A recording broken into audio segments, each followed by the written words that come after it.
Carta aos Hebreus, capítulo 12. Deus, o nosso Pai. Assim nós temos essa grande multidão de testemunhas ao nosso redor. Portanto, deixemos de lado tudo o que nos atrapalha e o pecado que se agarra firmemente em nós e continuemos a correr, sem desanimar, a corrida marcada para nós.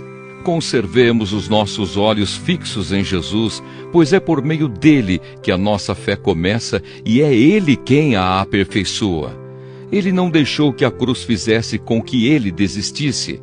Pelo contrário, por causa da alegria que lhe foi prometida, ele não se importou com a humilhação de morrer na cruz e agora está sentado do lado direito do trono de Deus.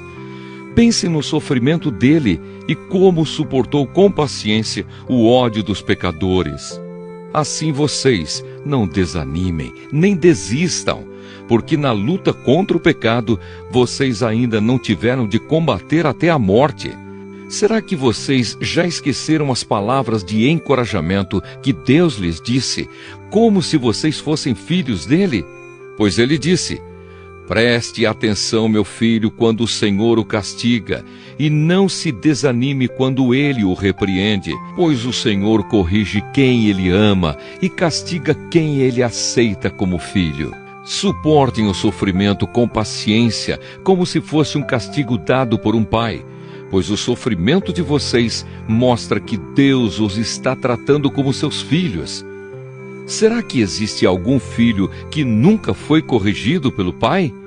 Se vocês não são corrigidos como acontece com todos os filhos de Deus, então não são filhos de verdade, mas filhos ilegítimos. No caso dos nossos pais humanos, eles nos corrigiam e nós os respeitávamos. Então devemos obedecer muito mais ainda ao nosso Pai Celestial e assim viveremos. Os nossos pais humanos nos corrigiam durante pouco tempo, pois achavam que isso era certo. Mas Deus nos corrige para o nosso próprio bem, para que participemos da sua santidade. Quando somos corrigidos, isso no momento nos parece motivo de tristeza e não de alegria. Porém, mais tarde, os que foram corrigidos recebem como recompensa uma vida correta e de paz. Conselhos e avisos. Portanto, levantem as suas mãos cansadas e fortaleçam os seus joelhos enfraquecidos. Andem por caminhos aplanados para que o pé aleijado não manque, mas seja curado. Procurem ter paz com todos e se esforcem para viver uma vida completamente dedicada ao Senhor, pois sem isso ninguém o verá. Tomem cuidado para que ninguém abandone a graça de Deus. Cuidado para que ninguém se torne como uma planta amarga que cresce e prejudica muita gente com o seu veneno. E tomem cuidado também para que ninguém se torne imoral ou perca o respeito pelas coisas sagradas, como Esaú, que por causa de um prato de comida vendeu os seus direitos de filho mais velho.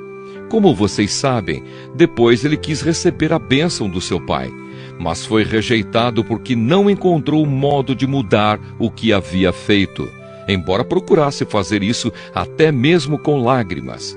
Vocês não foram como o povo de Israel. Vocês não chegaram perto de alguma coisa que se pode tocar, como o Monte Sinai, com o seu fogo destruidor, a escuridão e as trevas, a tempestade, o barulho de trombeta e o som de uma voz.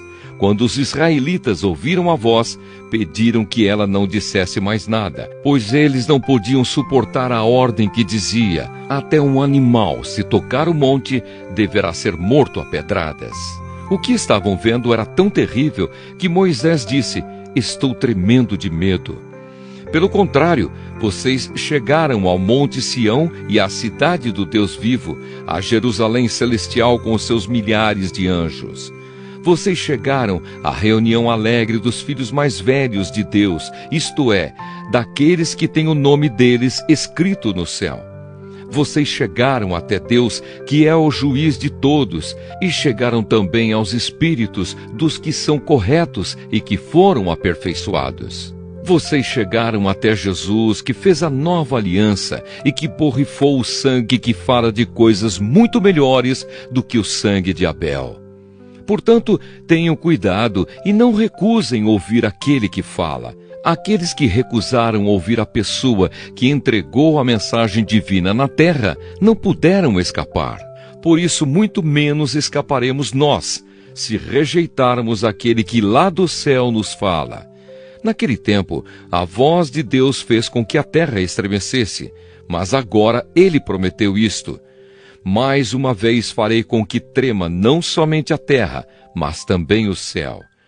As palavras mais uma vez mostram bem que as coisas criadas serão abaladas e mudadas, para que as que não podem ser abaladas continuem como estão. Por isso sejamos agradecidos, pois já recebemos um reino que não pode ser abalado.